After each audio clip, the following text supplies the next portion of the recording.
Salam, hər vaxtınız xeyir olsun. Bu gün 15 mart buraxılış imtahanının reading suallarını izah edirik. İlk öncə mətni nəzərdən keçirək. Mətn Vincent van Gogh haqqında idi. Deməli, Vincent van Gogh kimdir? Bir Hollandiyalı painter, rəssamdır və bütün dövrün tanınmış rəssamlarından biridir. O 6 uşağın ən böyüyüdür. Ailəsində 6 uşaq olub və ən böyüyüdür və Hollandiyada böyüyüb. Sonralar Londonda və Parisdə işləmişdi. Müxtəlif rəsm sərgilərində iştirak etmişdi. Onun istedadı get-gedə böyüyürdü və Rembrandt və Frans kimi rəssamlara böyük heyranlıq duyurdu. Daha sonra karyerası onun 1880-ci ildə başlamışdı və Only Educate, yəni 10 illik, bir dekada 10 illik sürmüşdü onun deməli bu karyerası.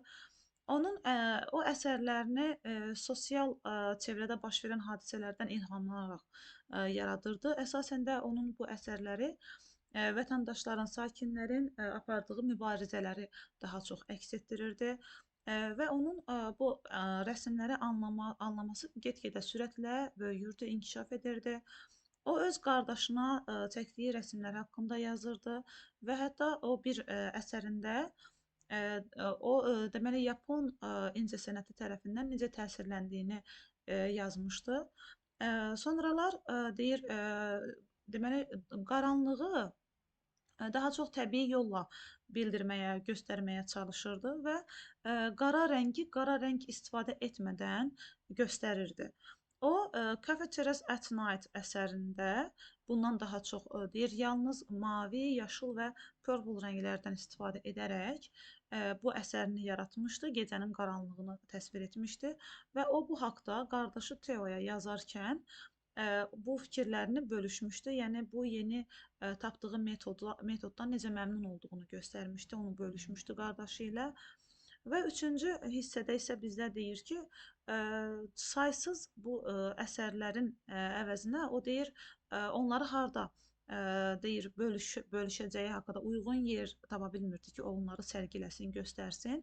Onun əsərləri deyir o əlavə, yəni yaşadığı müddət ərzində demək olar ki, geniş tanınmırdı, çox tanınmırdı. Amma o, onun vəfatından sonra rekord sayda satış qırmışdı və rekord sayda satışa malik olmuşdu. Rekord sayda immense popularity-dir, nəhəng məşhurluq, popularlıq qazanmışdı.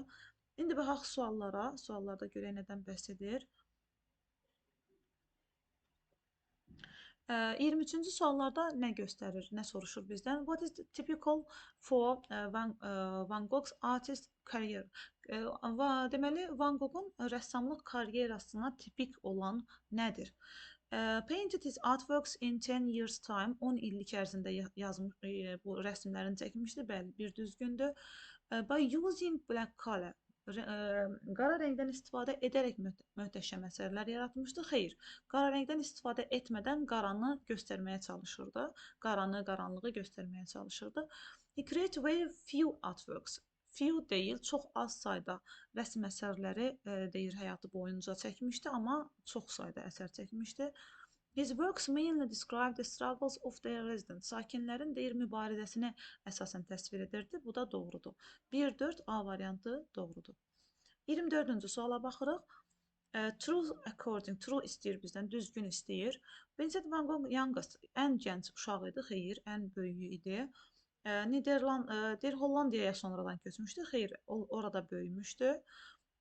Sonra bütün əsərləri deyir, həyatı boyunca bütün əsərləri satılmışdı, xeyr, ölümündən daha çox sonra məşhurluq qazanmışdı, rekord sayda satış əldə etmişdi.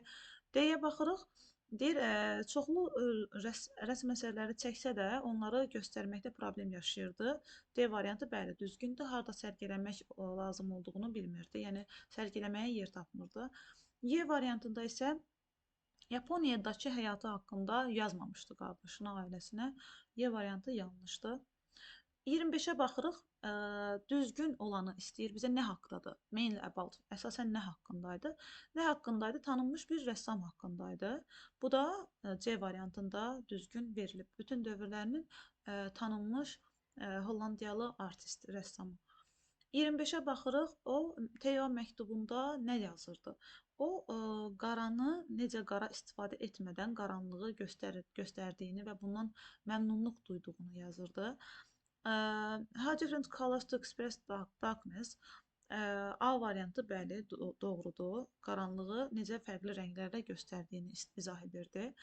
B variantında bir rəng deyir, kifayətdir, xeyir. C variantında deyirdi ki, Cafe at Night əsəri ən yaxşı əsərdir, xeyr, ondan danışmırdı. Sadəcə oradakı qaranlığı necə göstərdiyindən danışırdı. D variantı məlumat verirdi ki, çoxlu sərgilərdə iştirak edib, xeyr, düzgün deyil. Showed his love to the, öz sevgisini digər rəssamlara olan sevgisini göstərirdi. Bu da düzgün deyil. Və 27-yə gəlirik. To motivate or encourage someone. Kimisə motivə etmək, ruhlandırmaq, həvəsləndirmək. İkinci paraqrafda verilib. Bu da to inspire, ruhlandırmaq sözüdür. To inspire yazmağa diqqət edin. Və 28-də write a synonym of the word improve. Improve, bu da to improve, to develop. To develop. Düzgün verilib. 29-u isə deməli his works were largely unknown sonuncu cümlədən götürülüb. But they bundan sonra olan hissədə ən azı 2 söz dəyişmək lazımdır. Bunu isə videonun üzərində yerləşdirəcəm sinonimləri ilə. 30-cu sual üçün də qısa bir şablon mətin yerləşdirərəm. Orada baxarsınız, ən azı 3 cümlə ilə ifadə etməliyik bu suala cavabımızı. Reading suallarının izahı bu qədər. Sağ olun, özünüzə yaxşı baxın.